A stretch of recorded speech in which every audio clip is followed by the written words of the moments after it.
começar contigo, Dom Erwin, então, dando o seu bom dia e dizendo, afinal de contas, o senhor um dia desse fez 81 anos de idade, 55 anos de ordenação sacerdotal ou episcopal. E como é que surgiu todo esse compromisso com os povos indígenas? Conta um pouco para nós, Dom Erwin. Aí o senhor tem 5 a 10 minutinhos para essa primeira abordagem, quando a gente acaba de se conectar ali com o nosso querido Dom Roque. Por favor. Bom dia, Dom Erwin. Bom dia para todos que estão nos ouvindo ou estão acompanhando. Bom, essa minha história é comprida, não sei se vai dar em 10 minutos, mas vou começar. O meu amor aos povos indígenas só é do tempo de criança. Não é que do tempo de criança não é que eu idealizei ou sonhei, imaginei essas histórias de Karl May naquele tempo, mas eu tinha um tio aqui no Xingu, aliás, 2 tios que estiveram aqui a partir dos anos 30, chegaram aqui em 34. Naturalmente não tinha nascido naquele tempo, mas desde pequeno, então nasci em 39, o tio sempre escreveu de tempo em tempo uma carta aos parentes, aos irmãos. Minha mãe era irmã dele. Então essa carta do tio deu a volta no meio de todos os parentes. Ficou um dia na nossa casa, outro dia na casa da madrinha, e por aí vai. Era uma carta a todos.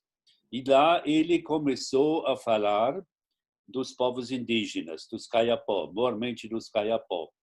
Então, como rapaz novo, menino, eu fiquei impressionado com a questão dos povos indígenas. E, bom, eu comecei a estudar depois e me tornei padre e tomei a decisão de vir ao Brasil. E a decisão foi minha. Eu apresentei aos meus superiores naquele tempo e concordaram. Eu cheguei aqui em 65. Cheguei aqui em Altamira em 21 de dezembro daquele ano e, naturalmente, logo no início, não tinha assim o contato com os povos indígenas.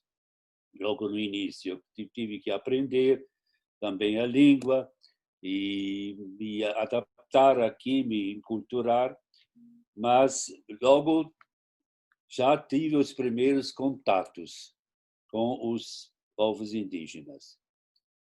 E coisa muito interessante é para mim uma experiência logo nos primeiros meses. Eu estive em Belém e então vieram 2 homens, Deus os tenha, para me cumprimentar. E eu perguntei para eles, que eram de Altamira, eu perguntei para eles assim, como estão os povos indígenas. Naquela hora, um deles respondeu assim para mim: o senhor veio aqui para ajudar os pobres que precisam, mas não os índios.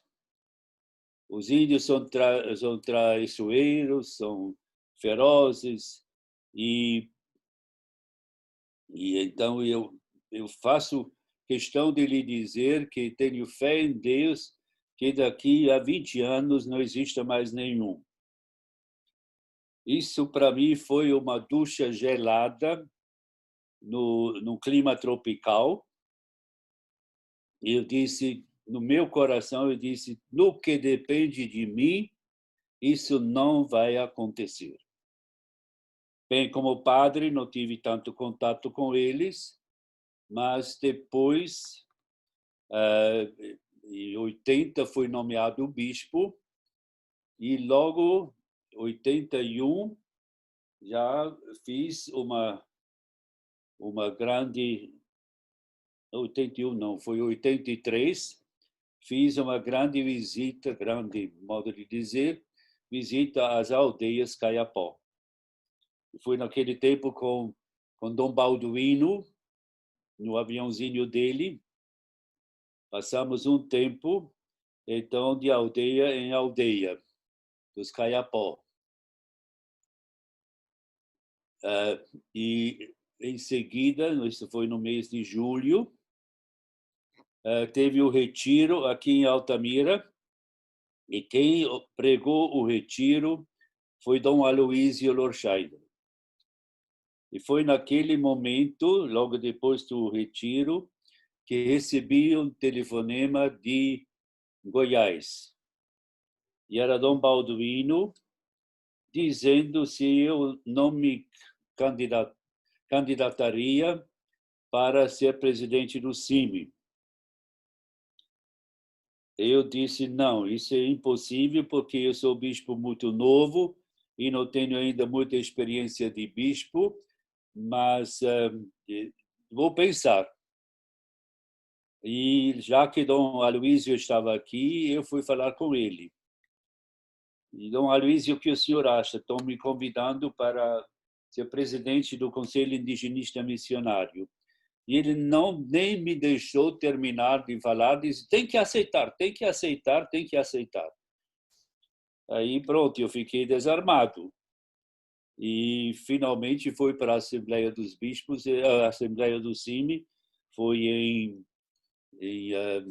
julho, e lá então saí presidente do CIMI, fiquei presidente durante 17 anos, quer dizer, 2 períodos, e depois de um interstício mais 2 períodos, depois morreu Dom Macedotti de um acidente, e me pediram então que eu assumisse o mandato tampão.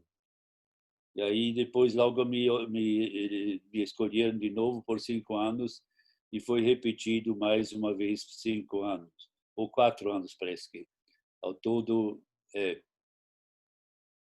E depois fui sucedido pelo Dom Roque, que agora apareceu. Espero que nos ouça agora. Parabéns, Dom Roque, para os seus 15 anos de bispo. E aí eu continuei até hoje. Até hoje estou ligado a essa causa, especialmente aqui, em Altamira e no Xingu. Bom, isso foi mais ou menos a história. Eu teria muita coisa para enfeitar e para, para contar, mas por enquanto é isso. Obrigado, Dom Erwin. Quer dizer que é de longa data e desde muito cedo que, naquele tempo, não tinha e-mail, eram só as cartas, né, Dom Erwin? Sim, claro. Essa ideia da carta de seu tio ficar um período contigo, na sua casa e na outra. Muitas vezes a gente não tem a dimensão de como eram as coisas antes. Dom Roque, o senhor já pode estar conosco conversando? Não? Aqui tem som agora, mas a gente não consegue falar.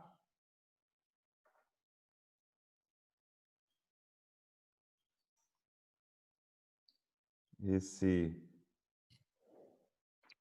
aparece o microfone do senhor, Dom Roque, aqui conosco. Opa!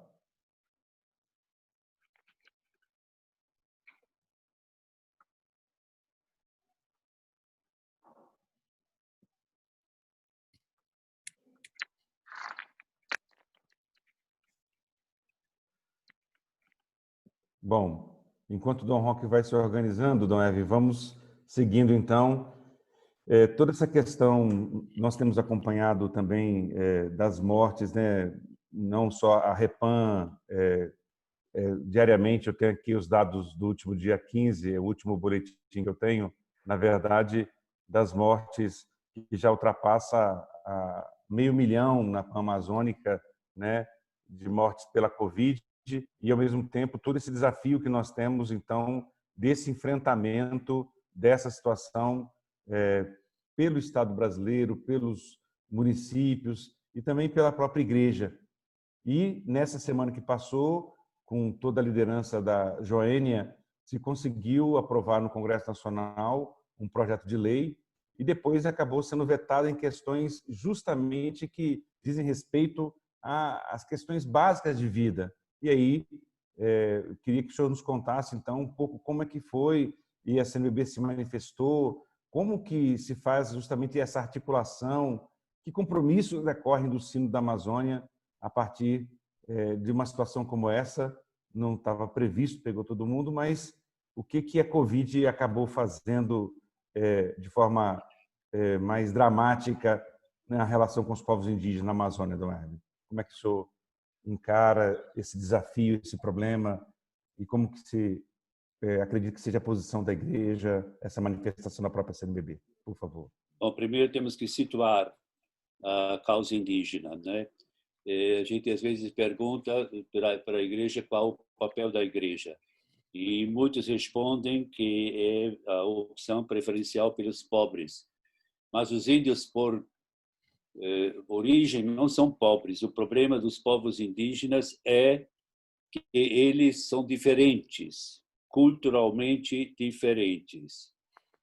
E então eles são banidos, muitas vezes banidos dos nossos pensamentos, e a gente sempre diz que a gente tem que civilizar e apaziguar. Eu me lembro muito bem quando cheguei aqui, fui depois para as aldeias, logo como bispo, então perguntaram para mim se eu não tinha medo.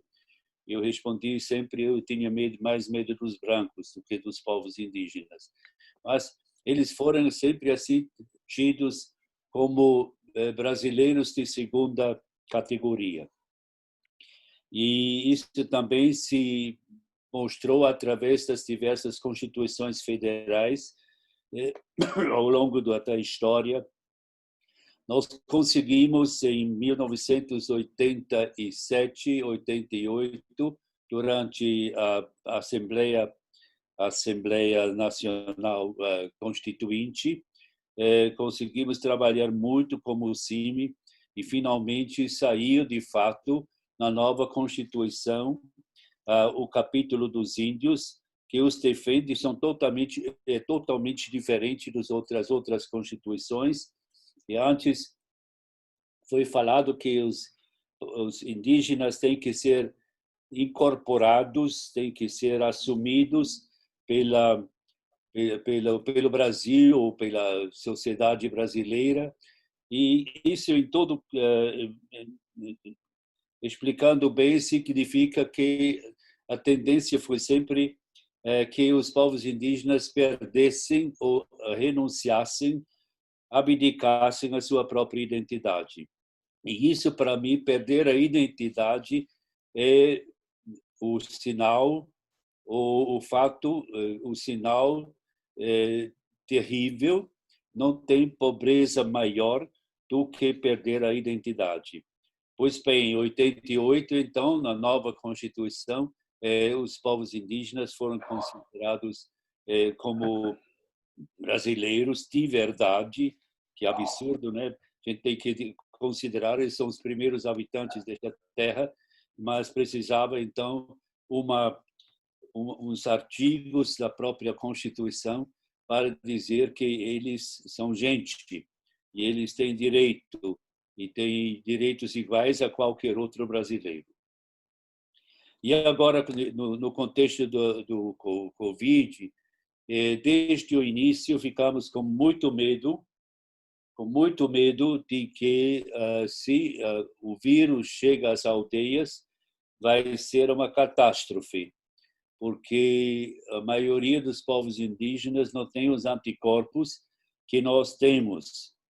Mas, de fato, chegou o vírus em nossas aldeias e já lastimamos a morte de muitos integrantes das diversas etnias. E em relação àquele projeto de lei, e os vetos, logicamente, isso foi uma agressão que nós consideramos uma agressão contra os direitos humanos e a própria Constituição Federal. e assim a Comissão Episcopal para a Amazônia e a própria Conferência Nacional dos Bispos dos Bispos do Brasil se manifestaram através de notas exigindo que o Congresso derrubasse os vetos. Os vetos são terríveis. Já pensou? Por exemplo, a gente pensando bem que a maioria dos rios aqui da Amazônia são poluídos, são contaminados, e agora o veto é exatamente em relação à água tratada. É um veto que quer vetar a água tratada, a água potável para os povos indígenas. Isso no século XXI, esse é o maior absurdo que a gente pode imaginar. Mas, de fato, nós apelamos realmente para o Congresso Nacional, para os senadores e para os deputados federais que derrubem os vetos do presidente. Muito obrigado, Dom Erwin, que nos situa, contextualiza essa mudança que houve da doutrina na concepção jurídica e antropológica a partir da Constituição de 88, justamente para que os povos e toda essa luta para colocar na Constituição, eu me lembro ainda na minha juventude, eu ainda estava lá no Espírito Santo, nós participamos de inúmeras emendas populares para apoiar essa concepção em relação ao direito que os povos têm de se autodeterminar e ter a sua própria cultura e vida respeitadas e não serem integrados, então, nessa perspectiva da civilização que mostra realmente que a desigualdade foi escancarada agora nessa questão da pandemia. Vou ver se Dom Roque consegue conversar conosco. Bom dia, Dom Roque. Bom dia, Daniel. Bom dia, Dom Erwin. Eu peço perdão aos senhores e também a todos os que nos acompanham aí pelas redes sociais. É a vida de um homem velho nessa experiência na tecnologia de hoje. Mas graças ao Carlos, nosso jovem, saiu cedo de casa para socorrer. Tá é uma certo. pequena coisa que a gente patina. Peço, não pude acompanhar porque aí a gente se atrapalha, mas sei que Dom Erwin, com toda a elegância, expôs bem toda essa situação. Nós queremos saber, o programa nosso Despertar com Justiça e Paz está hoje contigo, Dom Roque, e com Dom Erwin, na sua segunda edição. Todas as sextas-feiras, às 8 horas da manhã, nós estamos, então, aqui despertando, e eu sei que aí é mais cedo ainda, 7h20, 7h22 da manhã, mas Dom Erwin nos deu a notícia, o senhor está de aniversário de episcopal, é isso mesmo? Sim, são 15 anos, pela graça de Deus, e eu agradeço o carinho de todos e de todas, e muito especial também Dom Erwin, né? Porque sempre foi um grande irmão que encontrei no episcopado, entre tantos, ele também, na solidariedade, na partilha, na alegria, na tristeza, mas também na partilha de nossos sonhos e esperança pelo reino de Deus. Isso. Muito obrigado. E uma primeira questão que eu fiz para Dom Erwin e quero fazer para o senhor também, Dom Roque, é justamente essa. Como é que surgiu essa vocação de compromisso com os povos indígenas, com os pobres no geral, na sua vida enquanto religioso? Porque muitas vezes as pessoas te veem agora e como viam e veem também todo esse compromisso dos bispos com a questão indígena e ficam se perguntando, mas como que é possível isso? Então, eu queria que o senhor pudesse nos contar aí, 5, 10 minutinhos, um pouco essa história da sua vocação de compromisso com a defesa da vida dos povos indígenas, para a gente entrar, então, no tema de hoje também. É importante que quem nos acompanhe, nós temos uma nova geração hoje de pessoas que estão querendo saber das histórias também de cada uma das pessoas que tem compromisso com o reino por meio do compromisso com os povos indígenas. Conta um pouco para nós, por favor. Bom, rapidamente, eu sou natural do Rio Grande do Sul, sou descendente de família de imigração italiana, pequenos agricultores, e, na verdade, só entrei no seminário já no curso de filosofia, justamente logo no embate, no calor da Conferência de Puebla, 1979. Naquele momento. O que marcou é aquela descrição dos rostos, né? Acho que Dom Herve tem presente todos aqueles rostos que aparecem lá no documento de Puebla. E olhando assim o retrato do Rio Grande do Sul, eu sou da região colonial, fui para a fronteira e acabei assim encontrando esse cenário que é muito típico do Rio Grande do sul do Brasil, e há o nosso também irmão Roberto, do missionário do CIMI, que defende a situação, defende a cena, e nós estamos caminhando no Brasil para a situação dos pequenos grupos do Rio Grande do Sul, de Santa Catarina, Paraná, São Paulo, onde estão lutando hoje por pequenas porções, né, de terra, 10 hectares, 5 hectares. Então, aqueles rostos marcaram vendo muitos grupos indígenas vivendo na beira da estrada, sem eira, sem beira. Depois, eu também tive a oportunidade, por missão da igreja, acompanhar Daniel e Dom Herve, que nos assiste, acompanhar, sobretudo, os acampamentos e assentamentos lá no Rio Grande do Sul, de modo especial na região da fronteira com o Uruguai. E vendo assim o rosto de muitas famílias, percebia que muitos tinham raízes indígenas. E nas conversas a gente vai percebendo. Depois de 3 anos, eu mudei de paróquia e fui para uma paróquia que também tinha resquícios, né, da marca de pequenos grupos indígenas que viviam por lá, sem eira, sem beira, sem uma identidade, né, porque todo o foco, né, da negação, que a sociedade sempre forjou isso. E quando eu trabalhei em Moçambique, ao retornar, também tive um pouco mais de ligação com os assentamentos. E volta aquele retrato de novo. Em 2005, eu fui designado para Roraima.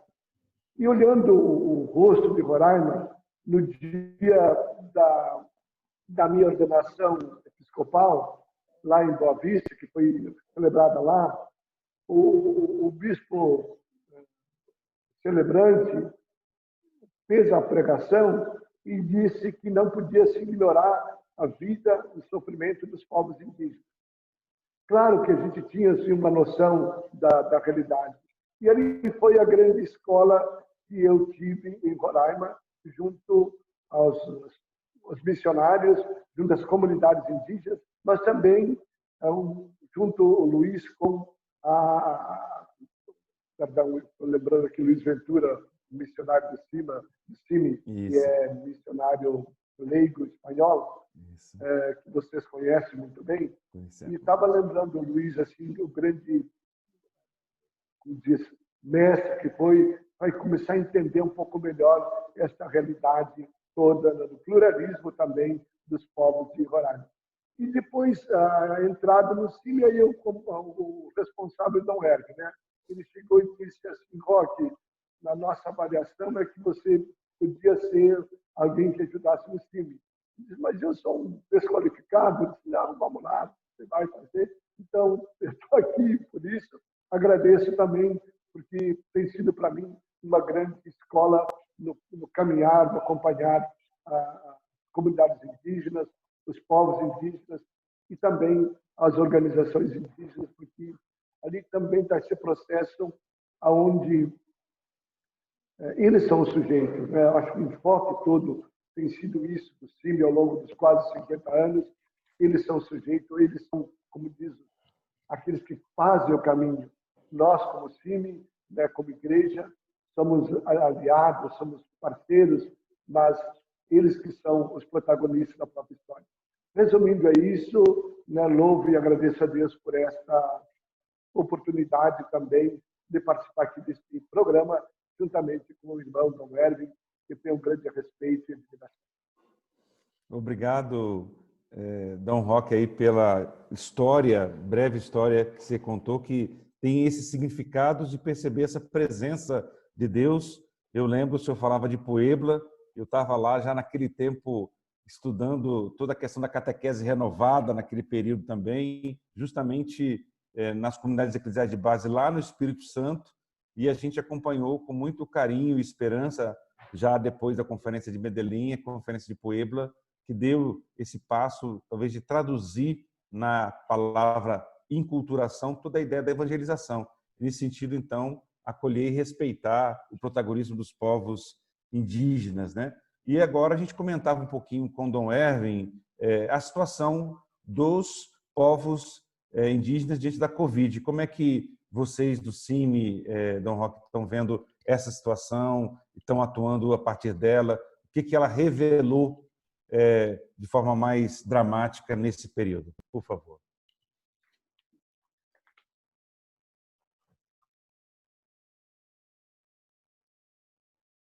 O som do senhor está fechado, Dom Roque.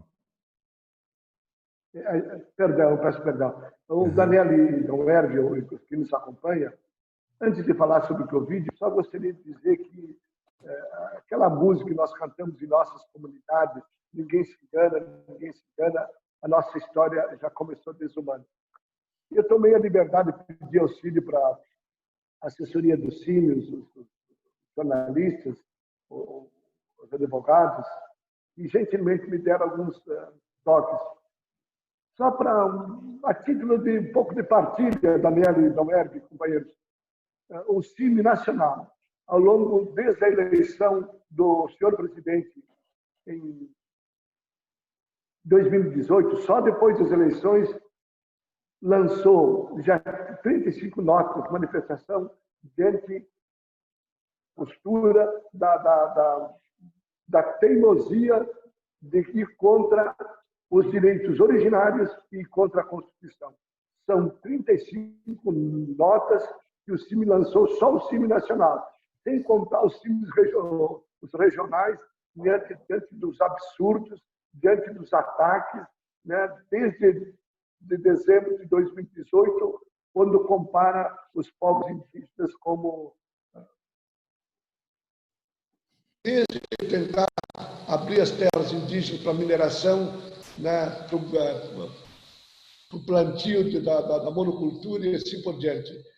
Seja de que for, são 35 notas nesses 19 meses, contando dezembro de 2018, que o CIMI lançou.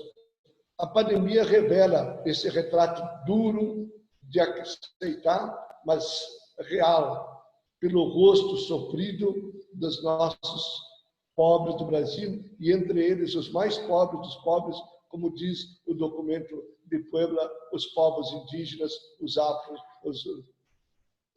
africanos que foram trazidos a ferro e fogo.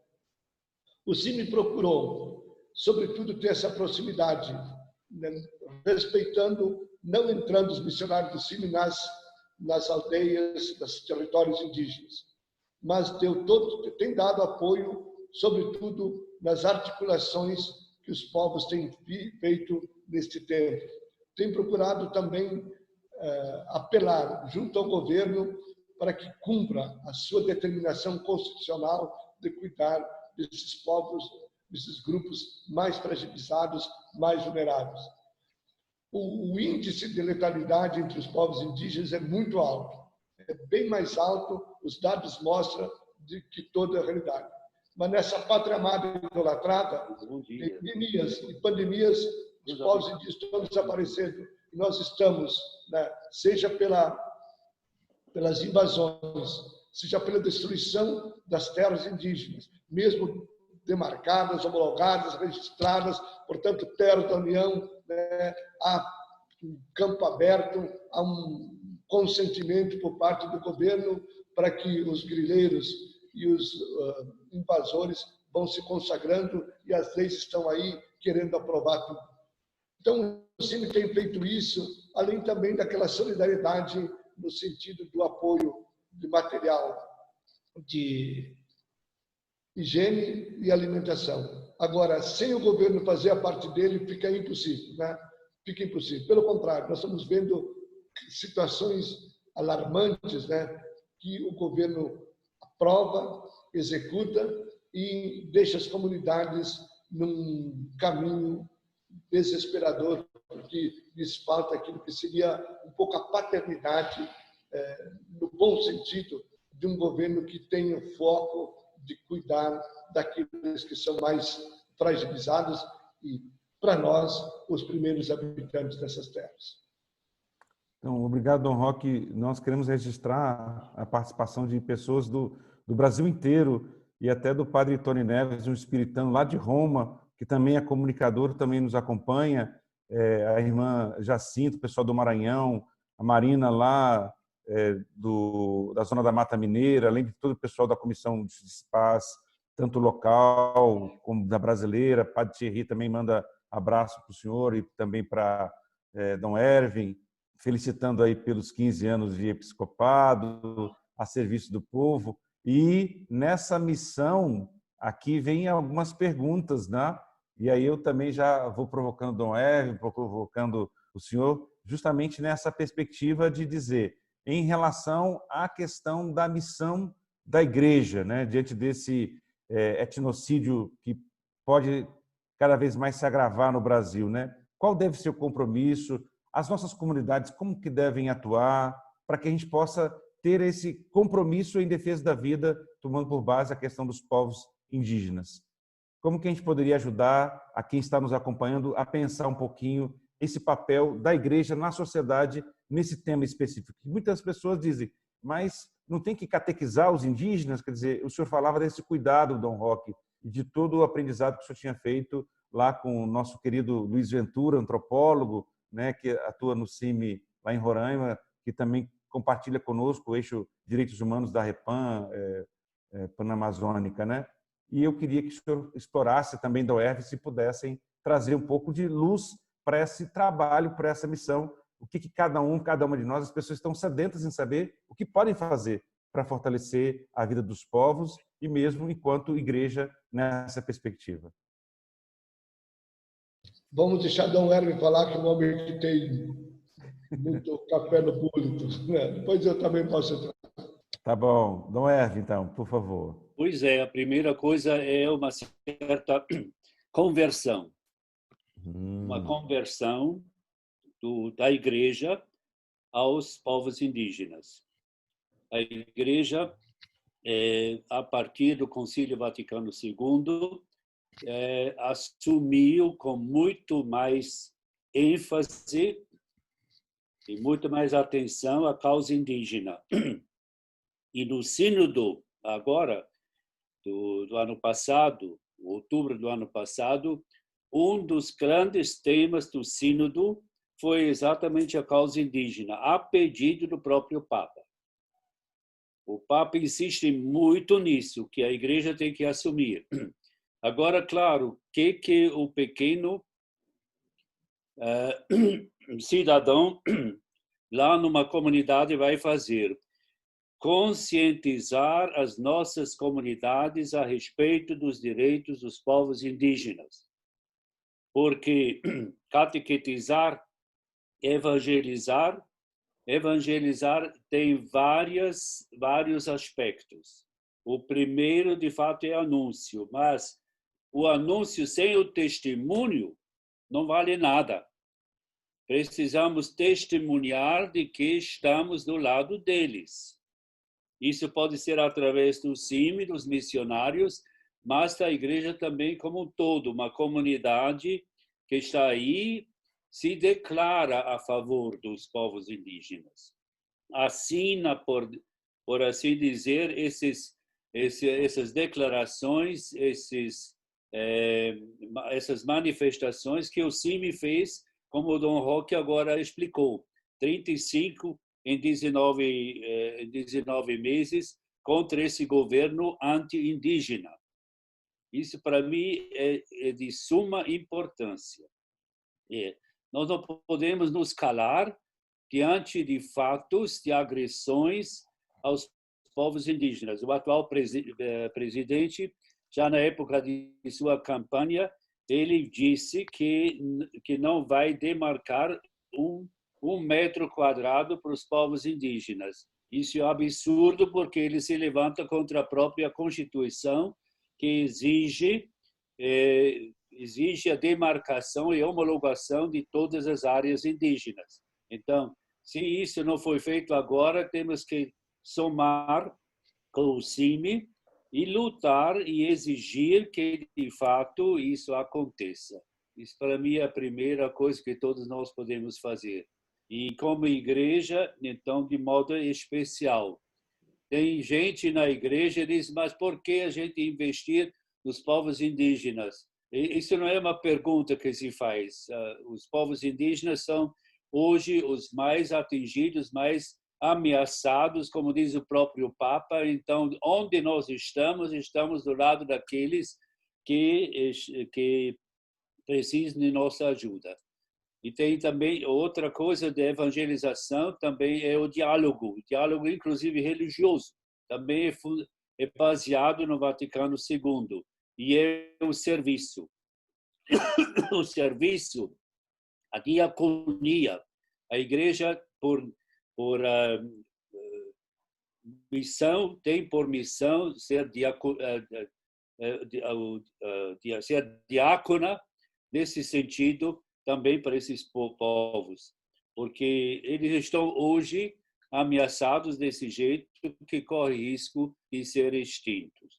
Isso seria uma grande lástima, o genocídio, o etnocídio. Nós não podemos compactuar com um governo que tem previsto, que de certa maneira está trabalhando numa perspectiva anti-indígena contra estes povos.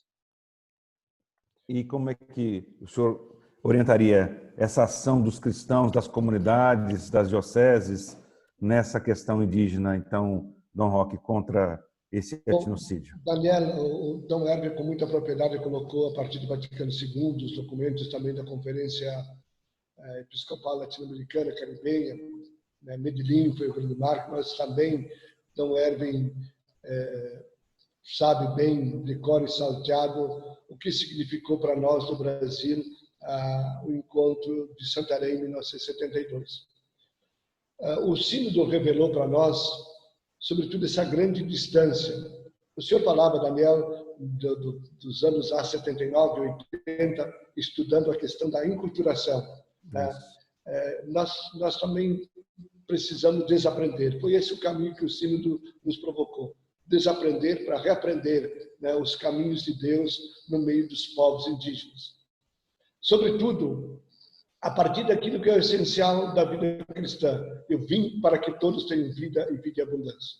Não se pode falar em evangelização, muito menos em catequização, quando a vida está sendo atropelada, desrespeitada, massacrada entre as pessoas. Nós lembramos com carinho, com saudades, a expressão também de Paulo VI, para nós hoje, São Paulo VI. Se os romanos tinham, se queres a paz, se prepara para a guerra, Paulo VI, se não me falha a memória, e na Popular o Progresso diz, se queres a paz, trabalha pela justiça. Por isso, a perspectiva é, sobretudo, a justiça, a dignidade, e aquilo que a Constituição, que o Estado brasileiro quis, com a Constituição de 88, reconhecer uma dívida histórica de mais de 500 anos, sobretudo no direito de ele viver a sua espiritualidade, a sua cultura, os seus costumes. Então, primeiro, nós temos que aprender a respeitar. Não precisamos querer colocar todo mundo na forma e achar que tem que ser assim. Tem que ser a estilo alemão, o italiano, o português, o espanhol. Deixa que o povo seja. Deixa que o povo seja e que viva a sua espiritualidade. O verbo se fez carne. Então, nós precisamos ter essa humildade, que nós não somos o dono da verdade. A verdade, sim, é Jesus Cristo, mas Jesus que se encarna, Jesus que tem o rosto e as feições dos povos que aqui viviam há milhares de anos. E, por isso, uma evangelização que seja verdadeiramente focada no Evangelho de Jesus Cristo, ela parte, sobretudo, de uma encarnação e de um respeito às tradições, né? Das tradições. Dou exemplo, Chavante, para ser cristão, não precisa deixar de ser Chavante, tem que continuar a ser Chavante, o Makuxi, o Yanomami e assim por diante. E a igreja precisa respeitar isso. Não, nós temos quantos ritos celebrados liturgicamente na igreja. Então, o sínodo quis nos mostrar que é preciso redimensionar o nosso foco na presença e nessa aliança com os povos indígenas. E quando o Papa diz, quando se defende a terra, se defende a vida, porque a vida está ameaçada dos povos originários, mas a vida do planeta está ameaçada.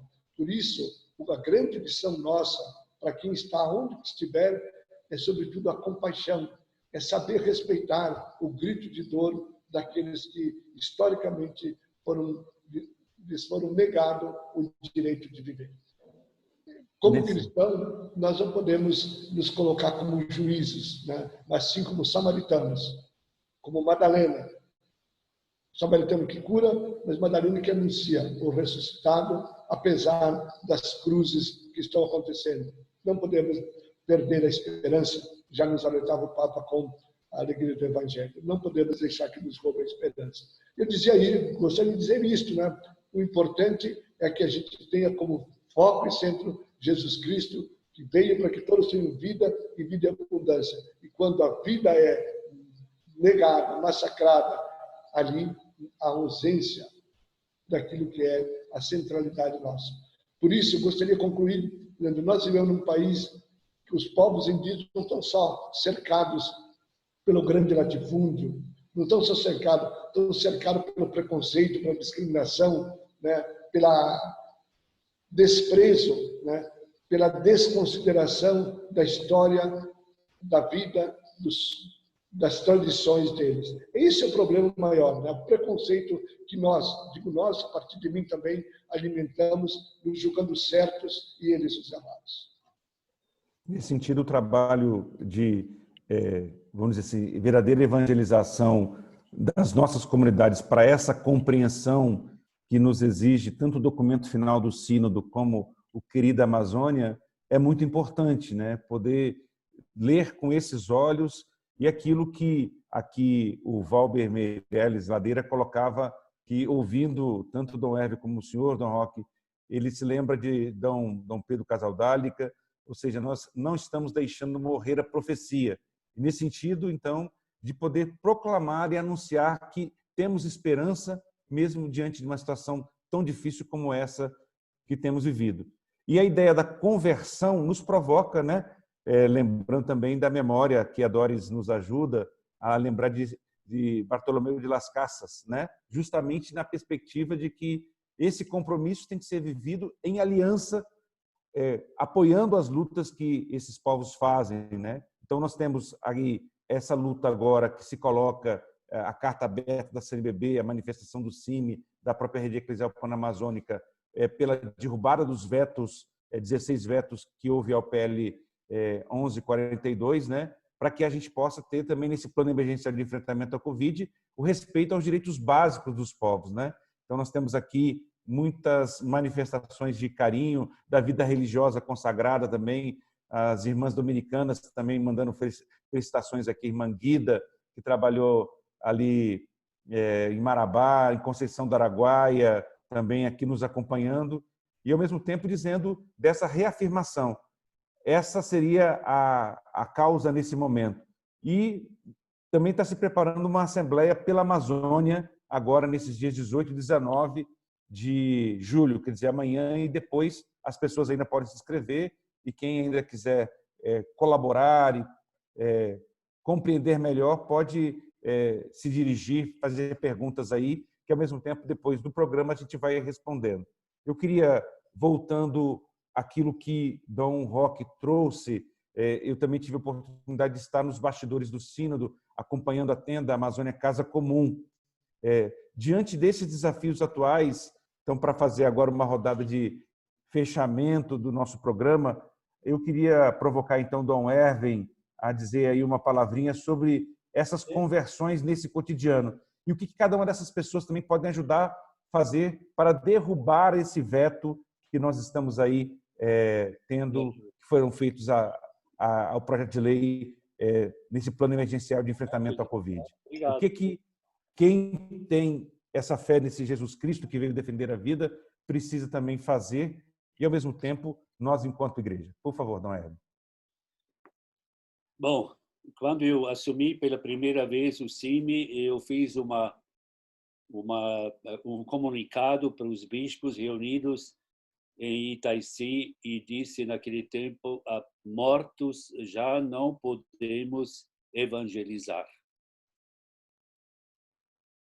A evangelizar sempre se dirige a vivos. E então toda a luta de hoje pela vida e sobrevivência dos povos indígenas já é um tipo de evangelização. É uma diaconia que nós exercemos. E sem essa, a igreja perde o seu rosto. E o CIMI, nesse sentido, é a vanguarda, por assim dizer, o braço indigenista da própria igreja no Brasil.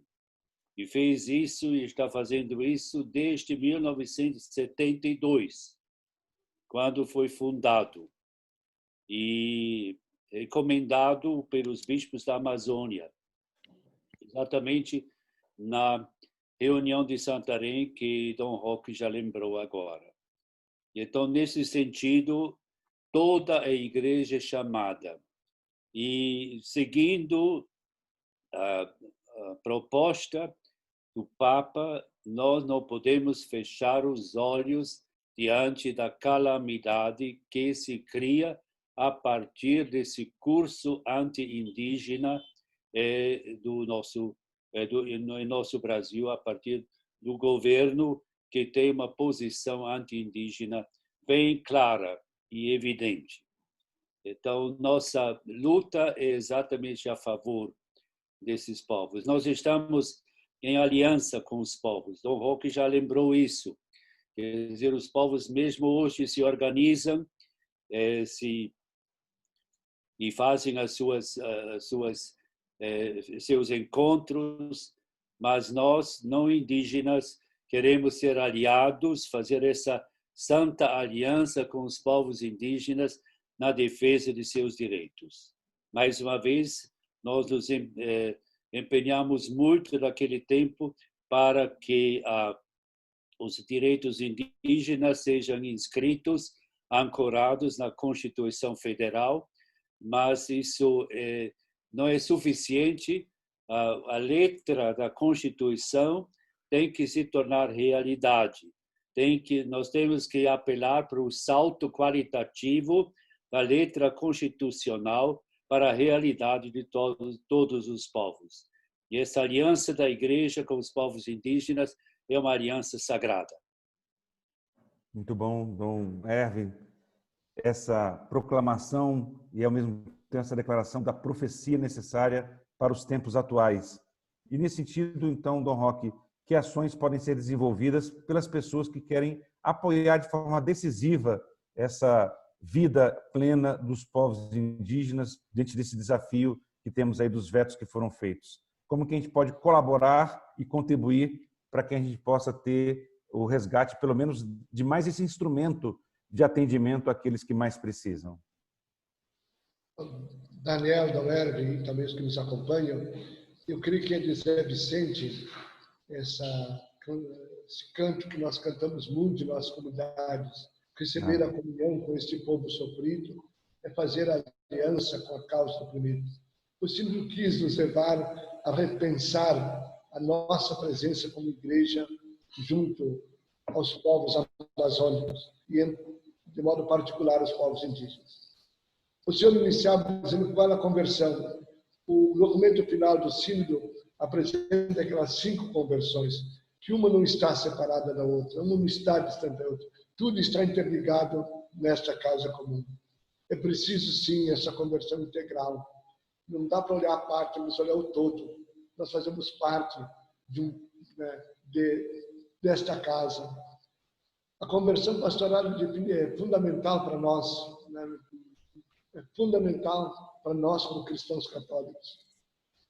A conversão cultural também, não dá para pensar numa cultura que é superior, que pode dominar, que pode exigir que todo mundo se torne igual, né? Mas também conversão ecológica. O planeta está doente. Há o sonho de uma vacina, a pesquisa andando, mas nós estamos de vacina a vacina. E o planeta está sendo destruído, a casa está sendo envenenada e nós não estamos encontrando uma luz na medida em que não somos capazes de colocar a vida acima da ganância, do ter, do concentrar a riqueza. E por isso, por último, também a conversão sinodal.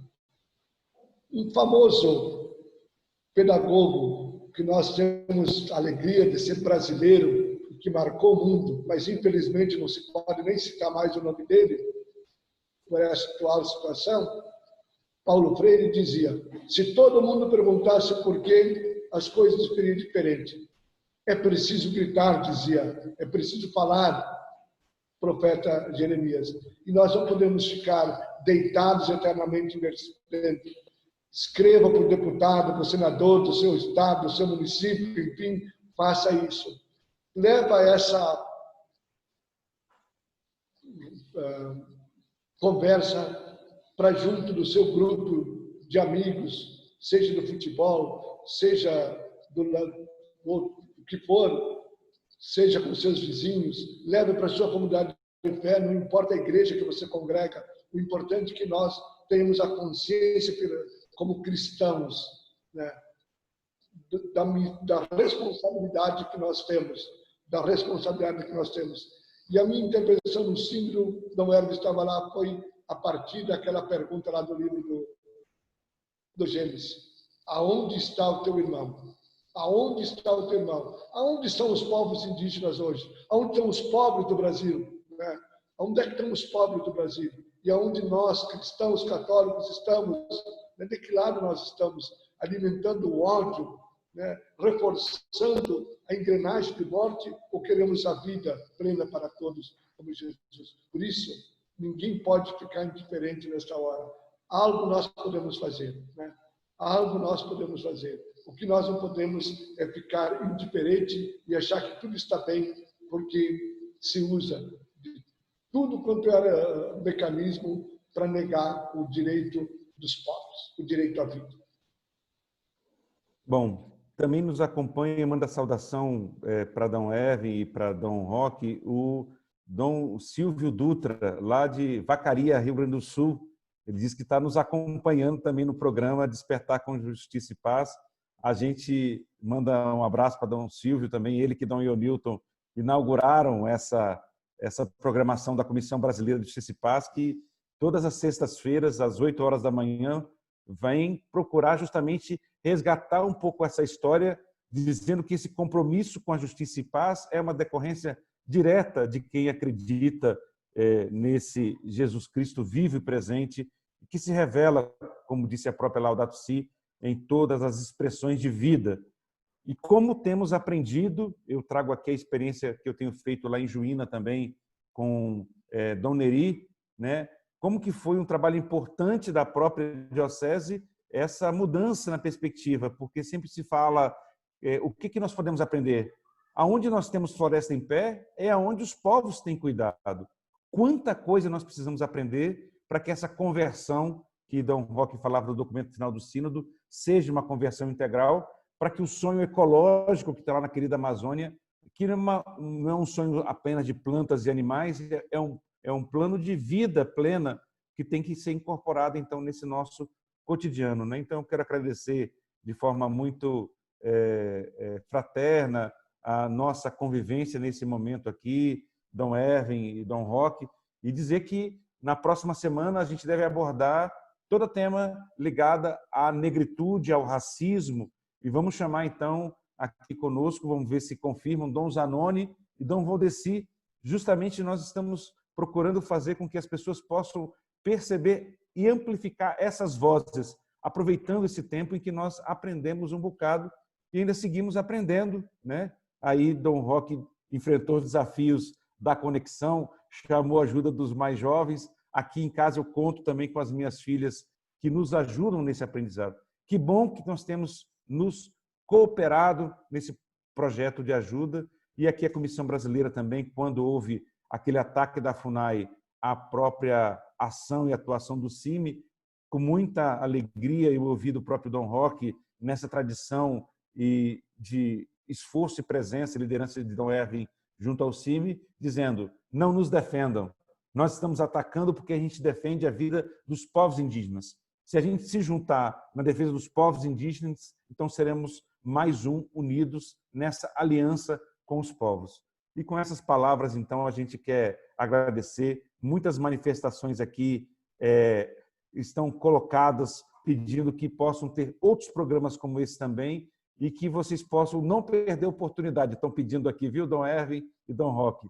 Sempre que vocês puderem, tiverem uma oportunidade, participem de programas e comuniquem, porque muitos estão dizendo: nós precisamos ouvir mais pastores como Dom Erwin e como Dom Roque, que nos ajudem a entender a fé cristã, católica, para esses tempos e desafios atuais. Estão agradecendo aqui as orientações, esse amor pelos povos indígenas, essa postura de diálogo que a igreja precisa ter e a ideia também que, de alguma forma, foi trabalhada aqui da interculturalidade. Quando eu tenho essa perspectiva, eu dialogo com o outro, sendo um outro diverso, diferente, mas que também pode, com a sua sabedoria, com o seu jeito também, nos animar. E também agradeceram muito aqui os testemunhos de vida, dizendo que Deus, então, vai se revelando ao longo da nossa história.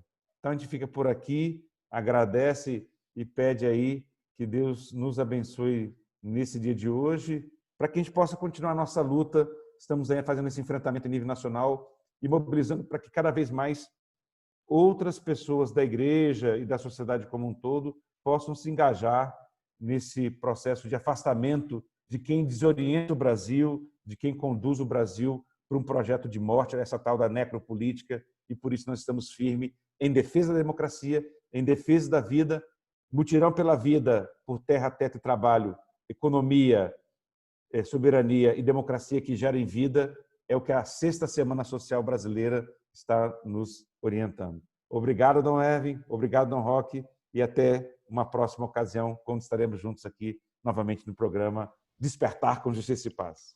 Bom dia, bom trabalho. Bom dia. Tchau. Perdão, atraso, perdão. Sem problema algum, aqui estamos aprendendo todos juntos. Tá? Então, agora já nos convidamos para o próximo programa. Na próxima sexta-feira, 8h da manhã, estaremos tratando sobre o tema principalmente das mulheres negras e de sua situação no Brasil. Tivemos mais uma cena lamentável em São Paulo de uma mulher também pressionada no pescoço por um policial militar. Nós temos todo o respeito e reconhecemos o trabalho da segurança pública, mas não podemos ter uma segurança pública, agentes que torturem no Brasil. Vamos, então, no próximo programa também apresentar e discutir essa temática com aqueles que são protagonistas na igreja também a partir desse tema. Muito obrigado a todos aqueles e aquelas que nos acompanharam também pelo YouTube e pelas redes sociais. Então, mais uma vez, bom dia, e aqui concluímos mais esse Despertar com Justiça e Paz.